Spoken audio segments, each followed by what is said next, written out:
Hello, Shalom, and welcome to How to Pronounce and Say in Hebrew. And in this lesson of Word of the Day, Milat Hayom, we will see how we say necklaces in Hebrew. So we have two options. First one, מחרוזת.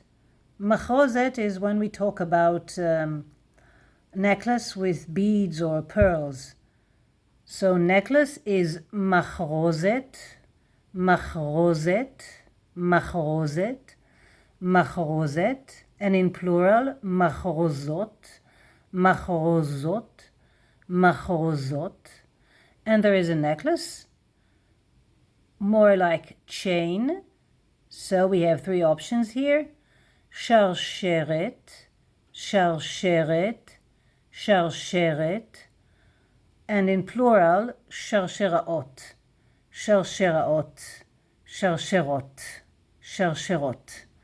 So שרשרת, singular, שרשרת, necklace, chain, and plural, שרשראות, שרשראות, שרשראות, or שרשרות.